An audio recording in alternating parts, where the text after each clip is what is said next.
কিতাব নাযিল করেছেন এই কিতাবের উপর ভরসা দিয়ে যখন মহিলারা আসবে তাদের উপর ওয়ালিয়াউমিল আখির আখিরাতের উপর ওয়াল মুআদ্দিন বিহি তকদীরের রাহমাতের উপর ওয়াশতাকিহি মিনাল্লাহি তাআলা ওয়া মাগফিরাতের মওদের উপরে আসরের ময়দানে আবার কোথায় বিজয় করবেন এবং এর উপর বিচার কাজ করবেন এর উপর আপনি ঈমান এনেছেন। আমরা ঈমান এনেছি অবশ্যই যে বস্তুর উপর রাসূলকে দেখি নাই। আমরা ঈমান এনেছি রাসূল রাসূলের সত্যের মার্কে ব্যবস্থা হয়ে গেলাম সাহাবারা তাদের উপর ঈমান এনেছি তাদেরকে দেখি নাই। আল্লাহ রাসূলের উপর ঈমান এনেছি রাসূলকে দেখি নাই। আল্লাহর উপর ঈমান এনেছি একমাত্র আল্লাহ তাআলা আমাদের সৃষ্টিকর্তা লা শারীকা লাহু ওয়া আশহাদু আন্না মুহাম্মাদান আবদুহু ওয়া রাসূলুহু ওয়া আশহাদু আল্লাহ তাআলার সাথে কোনো শরীক নেই। আল্লাহ তাআলাকে দেখি নাই। আল্লাহ তাআলা আমাকে হায়াত দিয়েছেন আবার মওত দিলেন এর উপর আমি ঈমান এনেছি। আমি বিশ্বাস করেছি আল্লাহ তাআলা আমাদের আবার মওত দান করবেন, আবার কবরে আমার জীবন করবেন, কবরে ফেরেশতাদের সহযোগ করবেন এবং হাসরের ময়দানে উঠাবেন। আল্লাহ তাআলা বিচার কাজ করবেন এবং আমাদের জন্য হযরত জান্নাত এবং জাহান্নাম রয়েছে। এগুলো আমি বিশ্বাস করেছি, মুখে স্বীকার করেছি, অন্তরে বিশ্বাস করেছি। এটা হলো কি ঈমান। আমরা ঈমান এনেছি সত্য।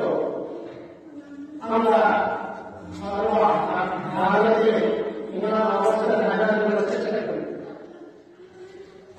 তবুও আমরা মানুষ হিসাবে আমরা আমাদের অন্তরে গুনাহ জিনিস দিয়েছেন এবং একবার জিনিস দিয়েছেন, লাভ দিয়েছেন। সেই জন্য আমার ইমানকে এগিয়ে নেওয়ার জন্য সবসময় অশ্লীলতা, জিনিসটা মানুষেরা সবসময় আমার সাথে লেগে আছে। যেমন আল্লাহ তাআলা আমাকে ঈমান এবং ধর্ম দিয়েছেন, আল্লাহকে জানতে বিশ্বাস করেছি। অনেক সময় সেটা এসে আমাদের অসুবিধা নেই, অসুবিধা নেই। আল্লাহকে বিশ্বাস করেছ, আখিরাতে বিশ্বাস করেছ, এর প্রমাণ কি? এর দলিল কি? না হলে কোনো কিছু বিশ্বাস করা যায় না।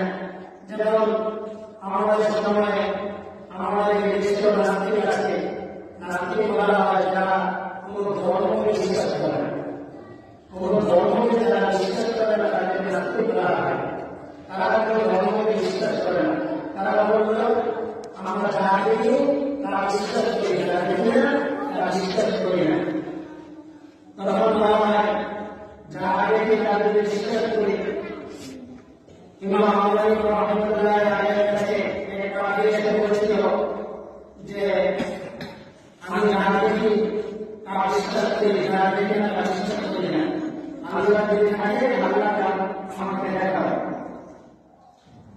আল্লাহ যদি থাকেন আল্লাহ কোন দিকে দেখাও।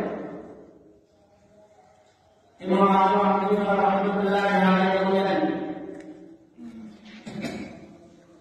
তার মাথার উপরে আঘাত করে বলেছেন তোমার ব্যথা কোথায় আছে আমাকে দেখাও। মাথায় আঘাত করার পর সেখানে বিচারকের কাছে হাজির হয়েছে, আমার মাথায় আঘাত করেছে, আমি আঘাত করেছি, কি হয়েছে? ব্যথা করেছে, ব্যথা আমাকে দেখাও।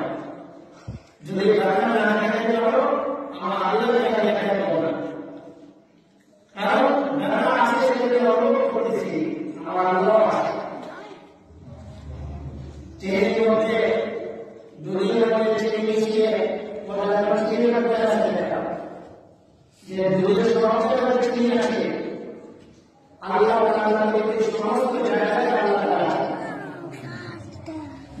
এবং মোহাম্মদ আবুকে বলা হয় যে আগুনের মুখ থেকে আছে বলা যায় আগুন যতটুকু যে আসছে আমার আল্লাহ চতুর্থ থেকে দেখছেন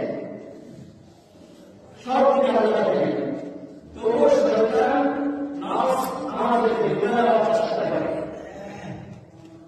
এই ব্যাপারে এই সূরা বাকারা 59 নম্বর আয়াতে একটা ঘটনার কথা বর্ণনা করেছে الذين مروا على قرية وهي خاوية على عروشها قال أنى أحيي هذه الله بعد موتها إن عدد المجد الله تعالى বলছেন এক আল্লাহ তাআলা কথা উনি বলেন উনি রাস্তা দিয়ে আসছেন তখন ওই রাস্তা থেকে আল্লাহ তাআলা বলেন মাধ্যমে অনেক বাড়ি ঘর দালান কোঠা উঠা অনেকে মানুষকে ছিন্ন ভিন্ন করে নরম করে সব মানুষের সাথে দিয়েছিল তার মনে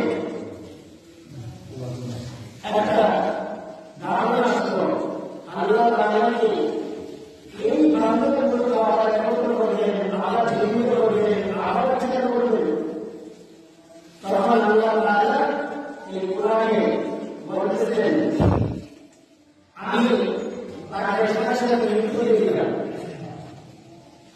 তার ঢাকা এখানে আসলো তার ছড়াই খাবার যা আছে সব করে রেখেছে এখানে ঘুমিয়ে গেল ঘুমানোর পর অনেক বছর পর তাকে আবার জীবিত করল জীবিত করার পর তাকে জিজ্ঞাসা করা হলো হে আল্লাহ বান্দা তুমি বলো তো তুমি কত সময় ঘুমিয়েছিলে তখন সে বলতেছে আমি কিছুক্ষণ সময় ঘুমিয়েছি এই অল্প কিছুক্ষণ সময় আমি ঘুমিয়েছি আল্লাহ তাআলা বলেছেন না আমি অল্প কিছুক্ষণ সময় ঘুমাইনি তুমি 100 বছর তুমি ঘুমিয়েছো আল্লাহ তাআলা মৃত্যু দিয়েছিলেন জীবিত করেছেন বলতেছেন যে 100 বছর ঘুমিয়েছিলেন যদি বিশ্বাস না হয় তাহলে তোমার সময় দেবে দেখো সবাই মনে বসে আর কিছু কিছু বেঁচে আছে খাবারগুলো নষ্ট হয়ে গেছে মাটির সাথে মিশে গেছে আরো যে তার সাথে সমাজকে সবগুলো নষ্ট হয়ে গেছে তখন বলল তুমি এগুলো নাম নিয়ে রাখা দাও আল্লাহ তাআলা